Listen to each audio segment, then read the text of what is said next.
to be decolonized? Rastafari is a response to colonialism and slavery. Rastafari, it is based on the Ethiopian king. His name is Rastafari. He was called Rastafari. He's born Tafari Makonnen. And then he became Lich Tafari. Is a royal title as a child born in the royal family, which basically means royal son.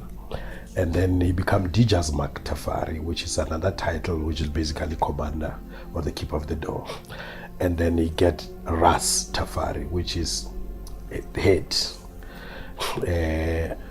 of an army and so forth. Ras Tafari, and then he became Negus Tafari, which is King Tafari. Negus is a Amharic, which is Ethiopic word for king. Negus, Negus. And then in 1930, he was crowned Emperor Haile Selassie. Now, Haile Selassie is a name he was given at the age of 40 days, where the Ethiopian children, through the Ethiopian Orthodox Church, when they are born, the male child at the age of 40 days must get their baptismal name. And then the female at the 80 days, they get their baptismal name. So he used his baptismal name, which is Haile Selassie, which means powerful Trinity. He used his baptismal name to as his regnal name, the name that is going to now rule with it, that he was given from the age of 40. Now, the Rastafari movement was then exploded or heralded in Jamaica from former slaves, Africans who were taken as slaves or stolen from the continent here and taken into slavery, which Jamaica was a big sugar plantation. So you will say it's a spiritual culture that was developed among former slaves from the plantation. Now, what they did, most of them around that time, there were this African awakening that we are going through. Then there was a script they wrote, they called the Holy PB, or the Black Man's Bible. Again, trying to move away from the white man's Bible. And then they come up with another one, the Parchment Scroll of Black Supremacy. This was a time now they were talking about Ethiopia is the only place in Africa that was never colonized. And then they were talking about prophecies of the Messiah will come out of Ethiopia. Now, when Rastafari was crowned, these elders, these forefathers of the movement, Leonard Howell, Archibald Dunkley, Robert Hines, and Joseph Nathaniel Hebert, they came out and said the crowning of Rastafari, Haile Selassie, is a fulfillment of a prophecy of the coming Messiah. That now the Ethiopian royal family have certain title from the days of King Solomon, when the Queen of Ethiopia, the Queen of Sheba, went to meet with King Solomon. And then the son of that union became the first Solomonic king of Ethiopia. So they carry the titles of the kings of Israel, King of Kings, Lords of Lords, Conquering Lion of the tribe of Judah. So now when Rastafari was crowned in 1930 with all these titles, King of Kings, Lord of Lords, Conquering Lion of Judah, his name means powerful Trinity. Trinity is God, Father, Son, Holy Spirit.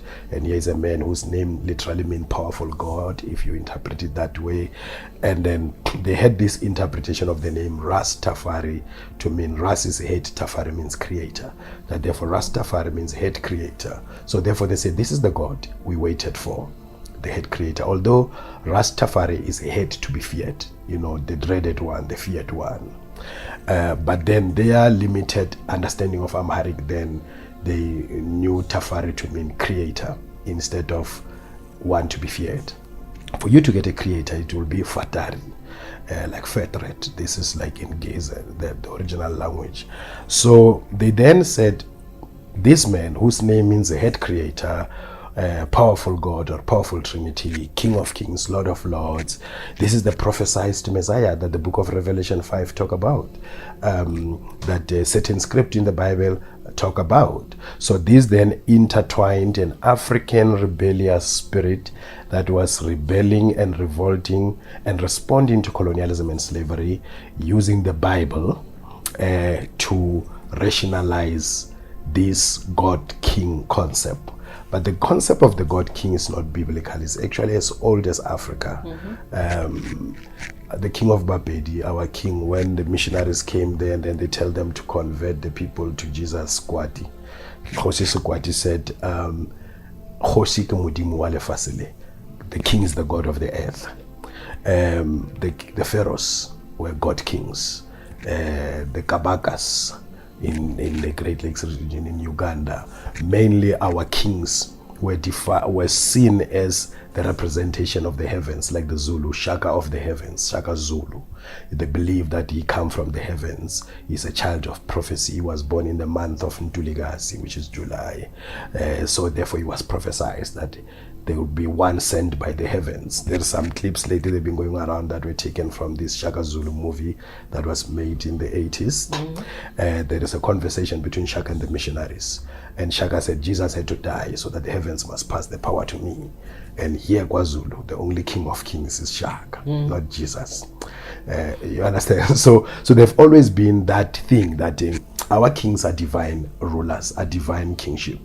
So the idea, therefore, of Rastafari, who is Haile Selassie, who is then the movement is named after, it brought in this idea of the God King, that the king is God, or God is a representative of God on earth. So therefore, then the movement was then called Rastafari. And then when you ask us, what is your way of life? Is Rastafari. What is your philosophy? Is Rastafari. What is your thinking? Is Rastafari. We are not Rastafarians and we don't practice Rastafarianism. So we don't have such an ism called Rastafari. So it's not an ism like communism, socialism. It's not an ideology. It's a way of life. It's an expression of a person. So we say we share a multiple personality with Rastafari. We are called by his name. We call upon his name. So our philosophy is Rastafari. But then it also suffered a Judeo-Christian overbearing through using the Bible. So to a great extent, certain aspect of it become anti-African. One of the most critics of Amangoma and Nyangas is the Rasta who read the Bible. So then came up until to our time, where we bring in our Africanity into Rastafari. We stop reading the Bible. We reject the biblical concept of Rastafari. We develop the African concept of it. We reject the idea that the Bible should be used as a final judge of all African cultures. You can't judge the African cultures based on the Bible. So now, what you have right now in the Rastafari movement, you have those who are gravitating to their African roots and therefore using African spirituality, African philosophy, African cosmology to articulate Rastafari. And then you have those who are using the Bible, who don't sound too different from the born-again Christians, and their attitude towards things African. Yes. They hate everything. The patriarchy. And the patriarchy. Yes, and the patriarchy, because they are reading a patriarchal book. Exactly. Because of the Bible. So because of the subscribing to the Bible, then they become patriarchal, and there are rules, woman must shut up in the church, things that are in the Bible. So most of their rules are shaped by the Bible, because also it come up with this thing that Haile Selassie was a Christian. So they felt like they have to be Christian themselves too. Now I always say to them that I consider him a God, and I consider that God belongs to no religion. But also in his own utterances, he said, yes, I'm a Christian, but as a king, I'm equally a Christian, a Muslim, and a pagan. Now I say that if it's all of that, is none of that. There's no way you can be a Christian, a Muslim, and a pagan at the same time. If you're all of that, you're none of that. So he was a diplomat, so he had a certain way of speaking. So in my view, that is his diplomacy now, rejecting religion and present himself above religion, because this is the problem that Africa is finding itself in now. We have kings who are Christians. We have kings who belong to political parties. There are two things a king does not belong to in an indigenous African society. The king cannot be religious, because the king is a custodian of the spirituality or the spiritual culture or the religion of his ancestors. The king cannot be like the king cannot be a part of the DA ANC, for instance, or ANC. No, because you're going to divide the nation. In your nation, there are DA, there are EFF, there are ANC, and then here you are a king. So you are like what the Zulu king just did the other day. And he started to say, Cyril Ramaphosa is sent by God. In this mess that we are in, he's sent by God. Like what? Which God is that? For load shedding, you know, all of this type of thing. And now he's dividing the nation, because among his nation, you have a large population of his nation who are IFP. We have a large population of his who are EFF. I was listening yesterday, the Secretary General of EFS, Marshall Damini, saying KZN is for EFF, from Gwamhlaba Walingana to Kokstad. Nobody's going to tell them what to do, because there is this talk that the IFP, they're having issues with him. So you see, that itself divides the nation when the king is seen to be taking side in politics or in religion. Because the king is supposed to follow the religion of his ancestors, the founders of that Zulu throne, Malandela, or Senzangakhona, or Jama. All these men were not Christians, but they believed in God. They have a name for him. They call him Umenzi.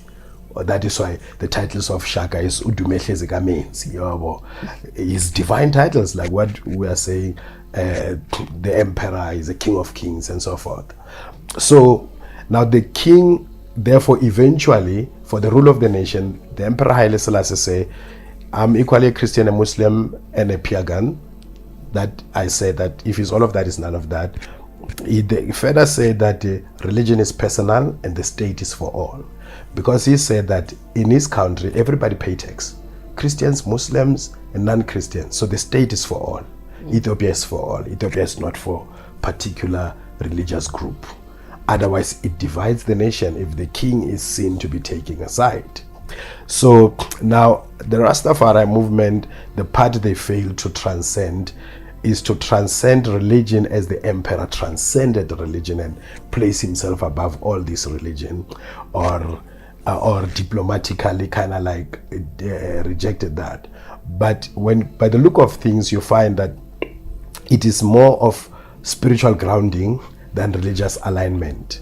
So yeah, the Rastafari movement, in short, as it stands, you have what we call the Rastafari and the Christafari, and they get very angry when I say that, because these are the people who say who use Tafari, who use Christ to rationalize Tafari. They will say King Tafari, Rastafari is Christ in his kingly character. He's a returned Christ. He's the second coming of Jesus Christ. You understand? So now that became a problem. Now I started to say, but this is not Rastafari then, this is Christ Tafari. You are using Christ to rationalize Tafari. Your doctrine is grounded in Christology, not even Rastaology. You understand? So they take a great exception. They get offended by that. But we're in the business of decolonization. Who get offended, but the truth must be passed on. And it's not that we think our way is the only way. No, our way is just another way. Just like they saw that their way is that way of the Christian way, but it's self-defeating, because they find themselves hating things that the Christians hate about Africa. They hate things that the colonialists hate about Africa. They have issues with traditional healers. They have issues with Okpahla. They have issues with certain things that are emanating from African expressions like Ubuntu and so forth. So therefore even as a response to colonialism and slavery, but it becomes part of problems. It's not part of the solution to African problem, so it doesn't fully respond to colonialism and slavery as it's supposed to. I note how everything keeps going back to the Bible, actually, because it's been the one book that has that was used to colonize us, and it continues to. So even the whatever movements we make towards decolonizing our spirit, it still revolves around the Bible. Yes. And one also because the people that wrote the Bible as well were very smart in setting it in Africa. That is why we're always going to gravitate towards it being the center of religion and of spirituality. We need to come to a point where we actually understand religion and as opposed to spirituality. Yeah. And understand that when we get into spaces that seek to limit or control our spirituality, we're already going into a religious space or into a cultist space. Yes. You know, and that is the danger with us, because we are so used to having leaders. So also in spirituality, we're always looking to have somebody that is a leader. So it's very easy to gravitate towards then worshiping the pastor or worshiping the whoever it is that is actually teaching and leading that space. And also that goes to also worshiping the king, because that is actually our mind frames is about worship. It's about always being lesser than. Yes. And we do not appreciate the fact that you lead only in the role that you are supposed to be leading in, but that we are all leaders in our own small spaces. Leadership does not mean dominion or domination. And this is the problem that most have made. Even from the fundamental concept of Gentleman society, not a place, a state of mind. Come and join us. Gentleman Society, the new fragrance, Givenchy. God is not an object of worship. It's an object of identity. We identify with that. We are God having a human experience right now.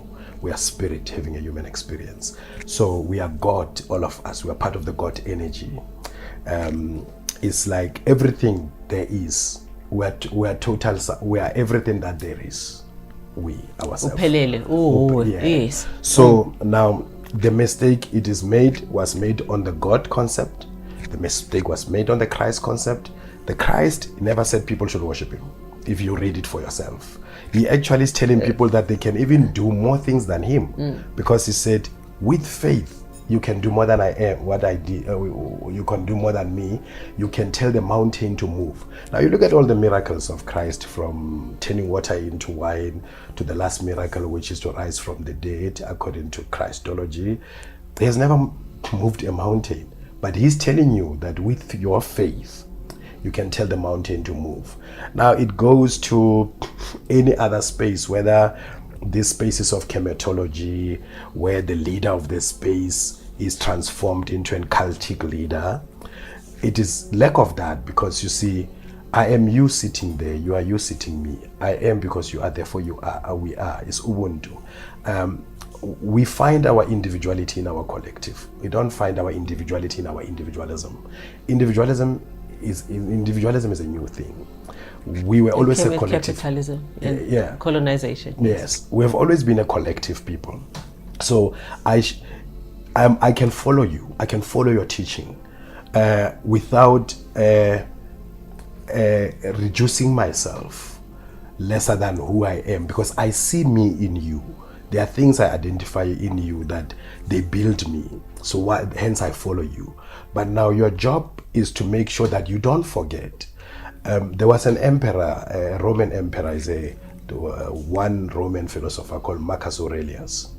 Now Marcus Aurelius always had a slave. When he's speaking and talking and rousing the people up, he always had a slave behind him who always chanting this mantra that, remember that you are a man.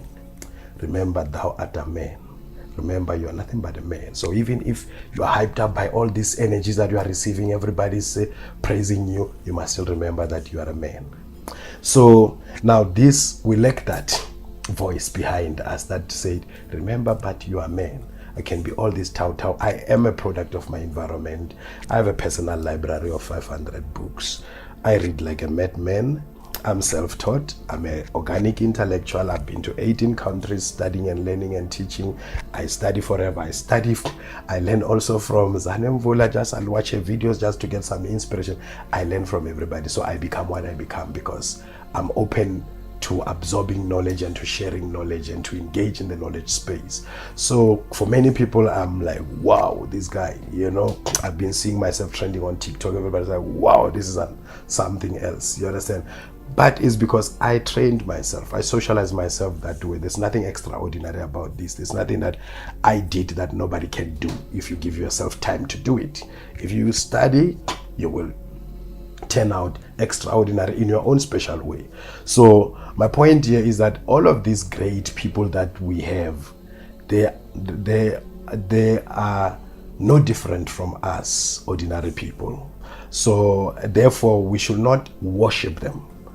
We should not elevate them to the level of a cultic leader, because therein lies all abuse. You can check all histories of cults, whether Jamestown, that famous cult story, the man just burning with the people in the church. Some cult leaders have told the people that on the 24th of December the world is going to an end. People commit suicide and all of that.